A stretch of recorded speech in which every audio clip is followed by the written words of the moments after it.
Today we'll all take a photo together. We have a new Slack challenge for you, and I'd like to share a photo love story with you. This is Tips from the Top Floor, episode 881 for the 3rd of October 2019. Tips from the top floor, tips from the top, all right, from the top floor. It's October, yeah, October.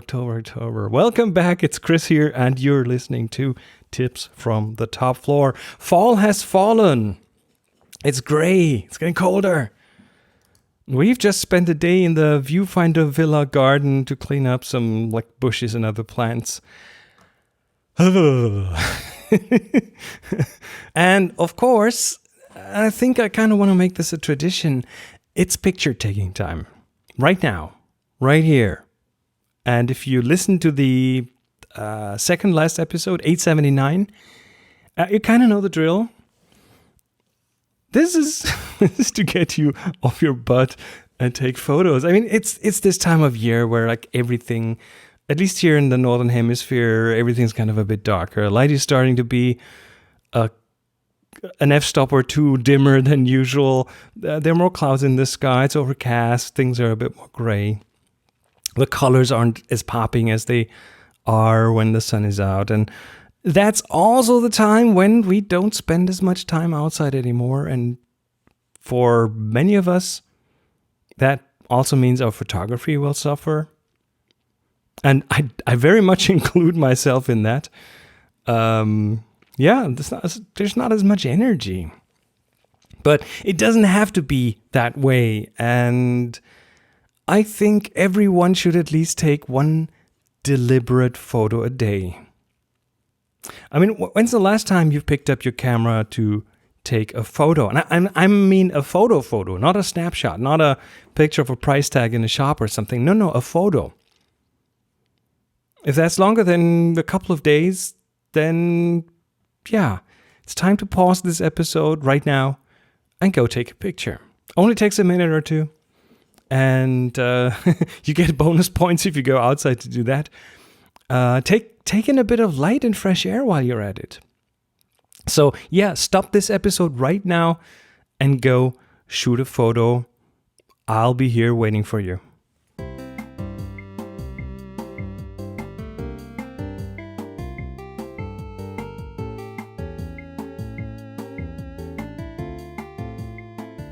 We're all back.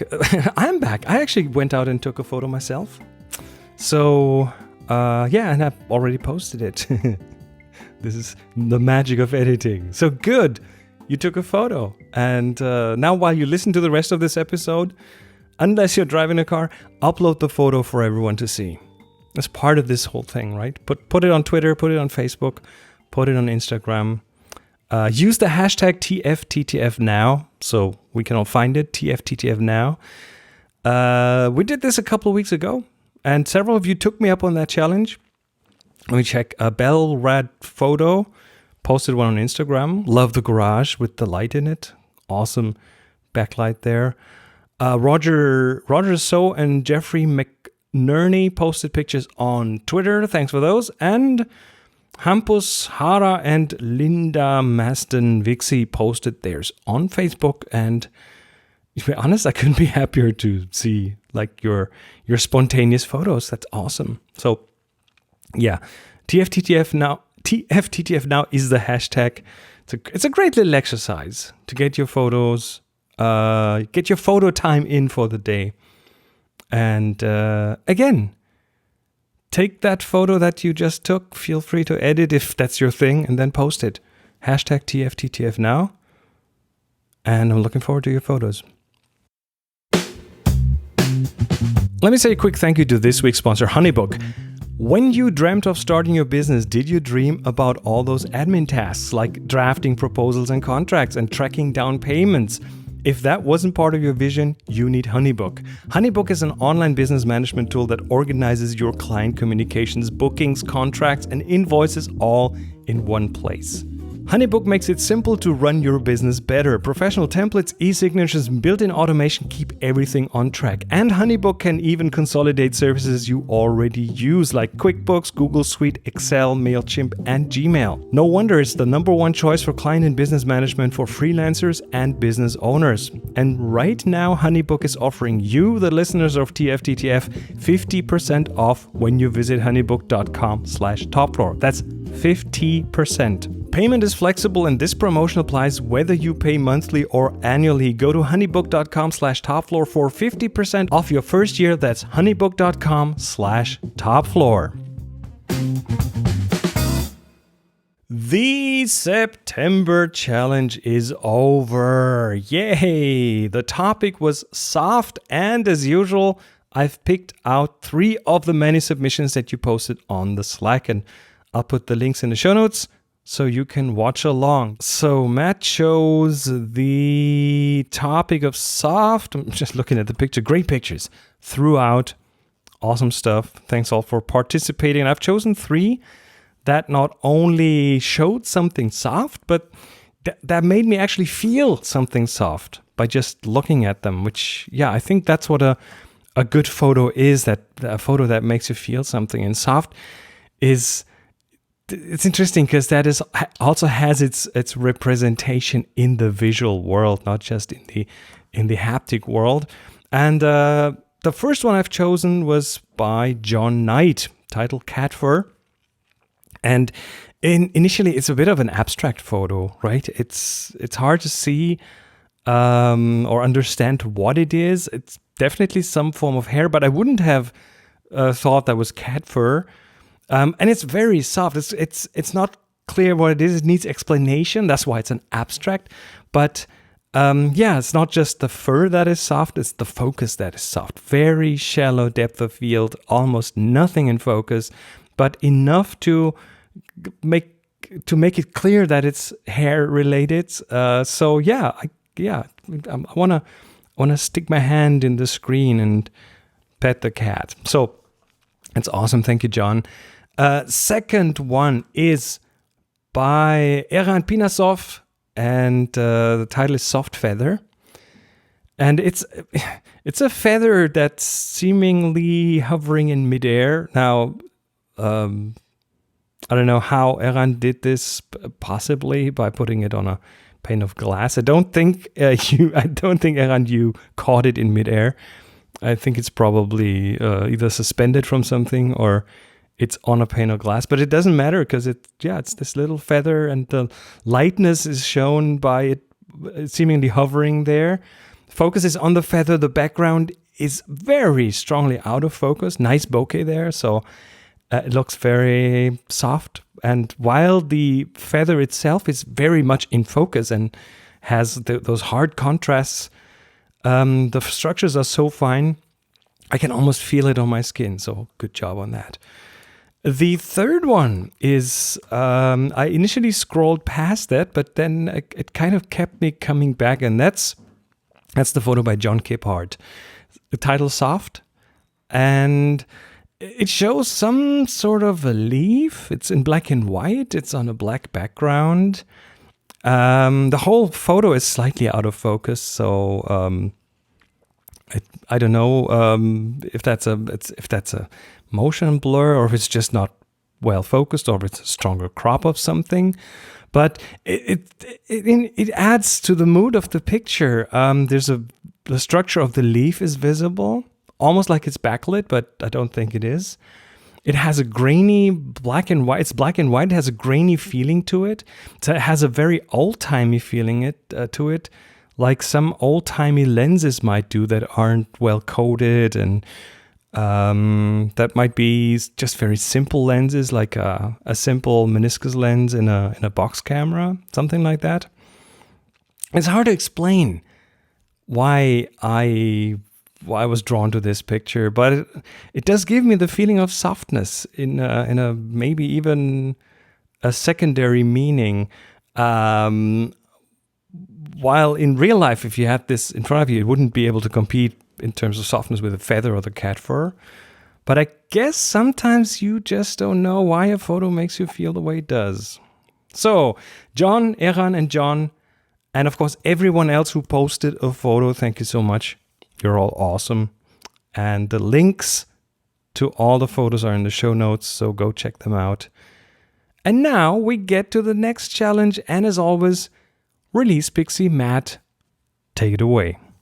Hello everyone, Ravstar the Release Pixie here, and the September Slack Challenge is wrapping up. We should see that review in the next episode or two, and it's time for the next one. So for the November 2019 Slack Challenge, the topic this time is frame, and I don't mean, frame a photo, put it on the wall or something like that. No, think about framing the subject of your photo, whether that's with trees or maybe literally a frame or maybe a window or, clouds. There's all kinds of ways that you can frame your subject in a photo. So what I want you to do is go out, take new photos, think about framing that subject with something, and get that done, edit it however you'd like, post it to your favorite hosting website, and then upload it to Slack, put it in the Slack channel, and when we're done, Chris will review it, and look at a couple, talk about them on the episode, and we'll be good to go and off on the next one. So good luck and happy shooting.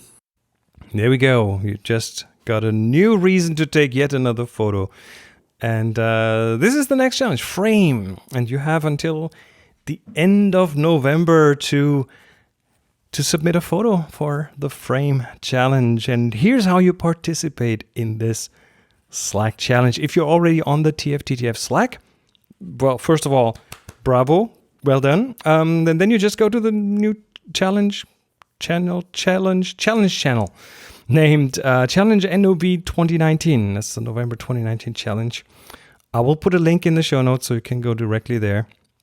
And then in the channel, Matt has posted the instructions right at the top. And if you're not a member of the TFTTF Slack just yet, there's no excuse. What are you waiting for? It's really easy to get on there. It's free. It's a great community. It's ideal because we're not discussing all these things out in the open. We're among us. And it's easy to get on there. Go to tfttf.com/yslack, WHYSLACK, to get access. And our CIO, Rusty Russ, our invitation officer, will be more than happy to welcome you in. And again, as usual, there are no prizes to win. The reason for you to participate in this Slack challenge is motivation. It's about going out and taking photos. So don't just pull out an old photo from your catalog. Take a new one. That's the point. You have until the end of November, and I'm really looking forward to seeing your photos for the Frame Challenge.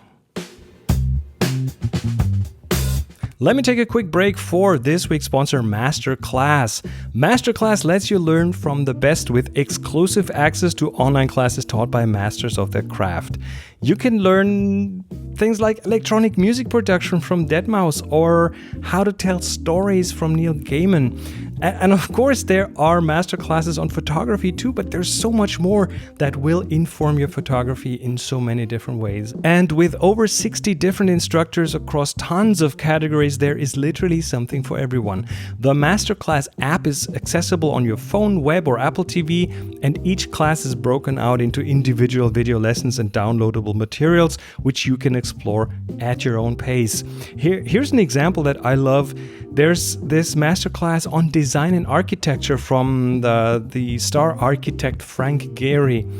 And there's just so much in there that I can relate to as a photographer. He talks about his origins and how he got into architecture, and he discusses creativity and his design philosophy and about generating ideas. Even he talks even about winging it. It just reminded me so much about how I started out, and it all relates so much to photography. And that's what I find exciting. It's the overarching realizations, the learning from other fields. So I highly recommend you check it out. You can get unlimited access to every masterclass, and as a TFTTF listener, you get 15% off the annual all access pass. Go to masterclass.com/topfloor. That's masterclass.com/topfloor for 15% off masterclass. And I thank them for the support.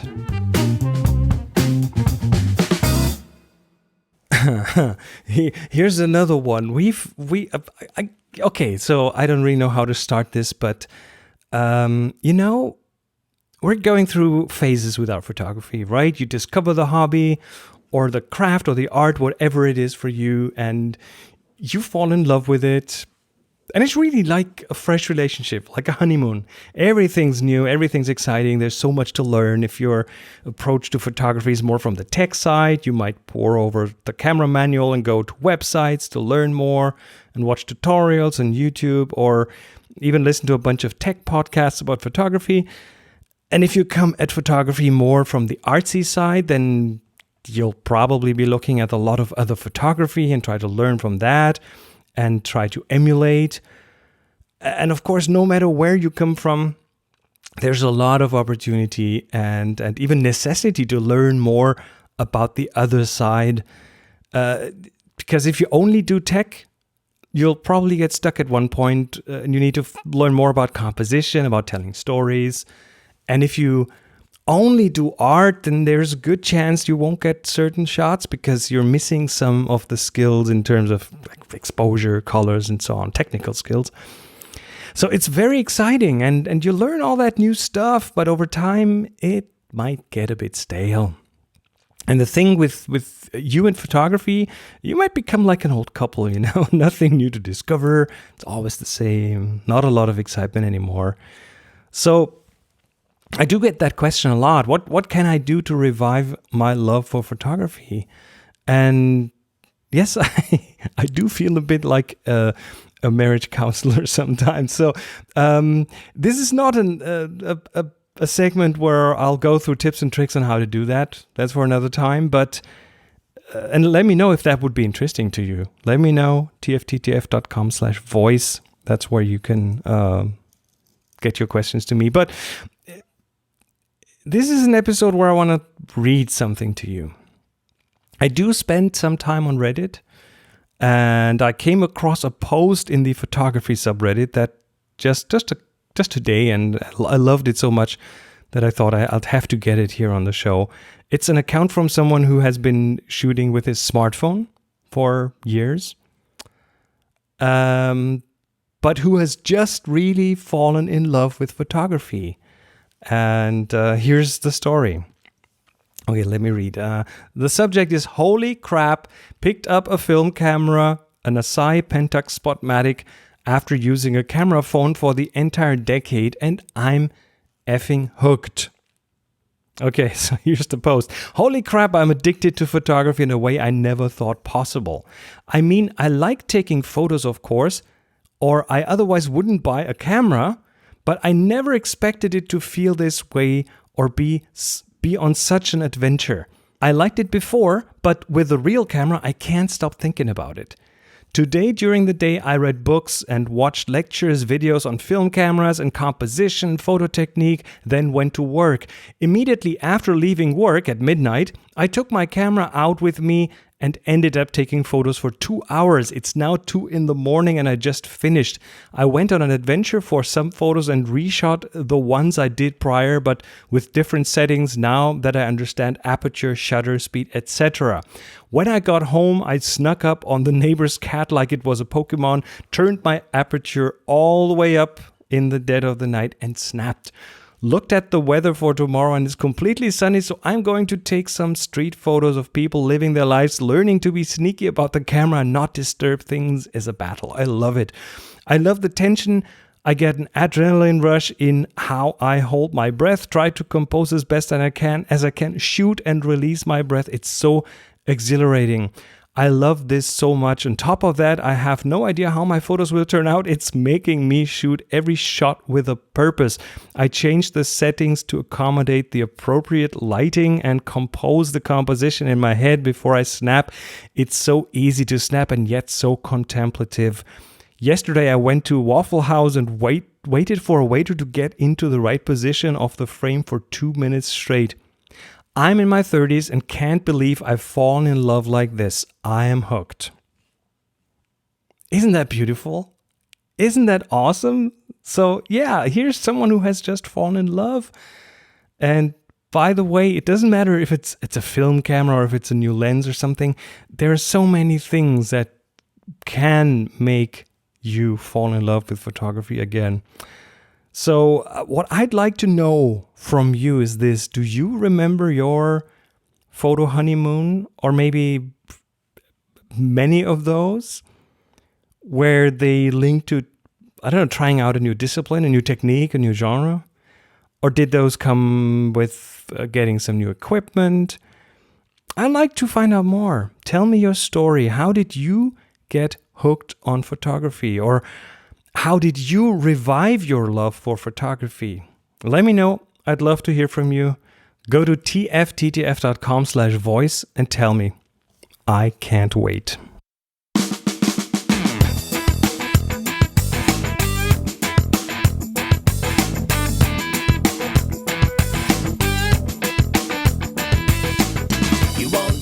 And that was it for this episode of Tips from the Top Floor. Thank you so much to Honeybook and Midroll for supporting this show. Thanks to everyone who participated in the Slack challenge. And thank you to all of you who supported the show on Patreon. And here are the wonderful people: Jeremy Kerwin, Jeffrey Block, Alex Crozo, Daniel Hertrich, Ken Davidson, Leslie Ridlin, Marco Binder, Matt Armstead, Peter Morrow, Scott Wurzel, Tom Stewart, Eran Pinasov, Stu Silverman, Alan Bruce Horn, Andrew B., Anthony, Chadley Clark, Chandra, Christopher Greenhill, Dave Smith, David Recht, N. Kyong, Francesco Scaglione, Greg Anastasi, Holger Krupp, James Trimble, Jim Caldwell, John Donahue, Josh Hopko, Jasmine AMR, Ken Birian, Karl Nishioka, Marvin Aaron, Michael Grunert, Peter M. Spreadling, Rob Duber, Robert Goschko, Ryan Gilio, Steven Sandler, Thomas Nielsen, Trevor Palmer, and Woody. Thank you so much. You're awesome. And of course, it's easy to get your name on this list by joining the wonderful group of Patreon supporters. Go to tfttf.com/Patreon.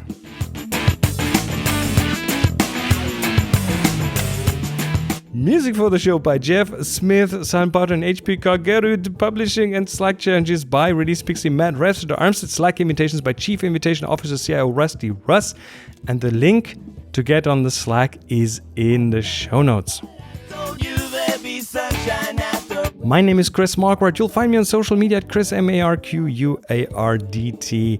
Now go out and take amazing photos, share them with the world, be nice to each other, and happy shooting.